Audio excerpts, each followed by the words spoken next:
Queridas irmãs, queridos irmãos, a paz de Jesus. Aqui é Luziane Bahia e está no ar mais um podcast, Café com Espiritismo. Na última parte do nosso estudo sobre a influência moral dos médiuns nas comunicações com os espíritos, o nosso codificador nos conduz à reflexão acerca da perfeição. Sabemos que é absolutamente perfeito apenas o Pai e que, portanto, nos cabe como objetivo da encarnação alcançarmos uma perfeição relativa. E nesses termos, indaga Kardec: será absolutamente impossível se obtenham boas comunicações por um médium imperfeito? Resposta dos benfeitores espirituais: um médium imperfeito pode algumas vezes obter boas coisas, porque se dispõe de uma bela faculdade. Não é raro que os bons espíritos se sirvam dele à falta de outro, em circunstâncias especiais. Porém, isso só acontece momentaneamente, porquanto desde que os espíritos encontrem um que mais lhes convenha, dão preferência a este. O médium, quando não se organiza em aprendizado em torno da prática mediúnica, aparta-se da oportunidade do crescimento e da companhia fiel, saudável e edificante dos protetores espirituais. Estes médiuns, chamados por Kardec de imperfeitos, podem sim ser instrumentos de mensagens edificantes e positivas, mas quando a finalidade suplantar a ausência de requisito laborativa, ou seja, quando transmitir a mensagem for muito necessário, e na ausência de um instrumento moralmente afinado, os bons espíritos veiculam pensamento através dos que carecem de positividades. Isso não significa que o medianeiro tenha de ser perfeito para o exercício da faculdade. E isso deixam os espíritos bem claro ao codificador. Perfeito? Bem sabes que a perfeição não existe na terra, sem o que não estarias nela.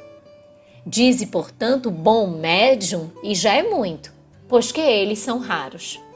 Médium perfeito seria aquele contra o qual os maus espíritos jamais ousassem uma tentativa de enganá-lo. O melhor é aquele que, simpatizando somente com os bons espíritos, tem sido o menos enganado. Eles sempre reiteram, meus irmãos, a necessidade do nosso esforço no aprimoramento da atividade que desenvolvemos.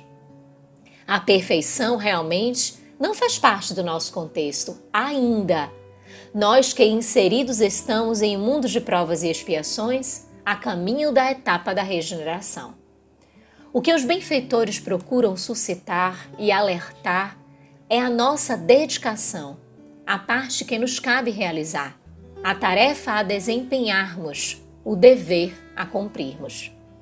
O médium não deve ser alheio ao seu processo de crescimento, às influências a que está suscetível, às fragilidades que abriga em seu interior, ou mesmo às virtudes já conquistadas. O gestor de si mesmo sempre será o medianeiro. Mesmo que a sua faculdade se expresse o mais fielmente possível à comunicação recebida, ainda assim, o médium deve ter consciência do conteúdo que transmite e o quanto de si há naquele contexto. Se os espíritos prescindissem dos homens encarnados, a mediunidade não teria sentido em se expressar. Portanto, a reflexão constante é de educação e de aperfeiçoamento. E é nesta mesma linha reflexiva que o codificador pergunta: quais as condições necessárias para que a palavra dos espíritos superiores nos chegue isenta de qualquer alteração? Respondem os benfeitores: querer o bem, repulsar o egoísmo e o orgulho. Ambas estas coisas são necessárias. Que resposta perfeita! Somos remontados ao ensinamento também dos espíritos que nos indicam que não é apenas deixar de fazer o mal o indispensável, mas fazermos o bem. Faz-se necessária uma atitude positiva para que a transformação dos hábitos efetivamente aconteça. Assim, dois são os requisitos para a busca pelo aperfeiçoamento na transmissão da mensagem dos espíritos bons pelos médiuns: querer o bem e repulsar o egoísmo e o orgulho. Querer é movimentar a vontade, a maior das potências da alma, conforme destaca Leon Denis. É pautar para si mesmo o bem. É estar em aproximação das leis divinas como adoção de comportamento pessoal. É estar vigilante, é querer ser bom. E como consequência natural, querer repulsar o orgulho e o egoísmo, duas chagas que manietam a boa vontade e nos fazem enveredar em sofrimentos atrozes e nos consomem em força e em energia. Todo aquele que queira esclarecer-se, reforçam os benfeitores, deve fugir às trevas. E as trevas se encontram na impureza do coração. Somente se apartando da acomodação das faltas, das conveniências do erro e enveredando com dedicação e disciplina no aperfeiçoamento moral, os médiuns e todos nós não imprimimos obstáculos à propagação e à revelação da verdade. Arrematam os espíritos.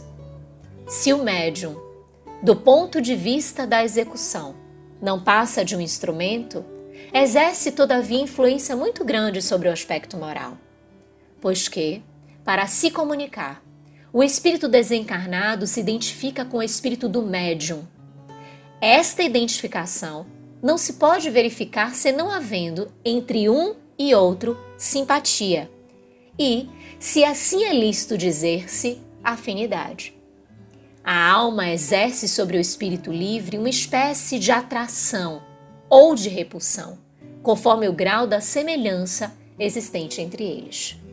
Ora, os bons têm afinidade com os bons e os maus com os maus, donde se segue que as qualidades morais do médium exercem influência capital sobre a natureza dos espíritos que por ele se comunicam.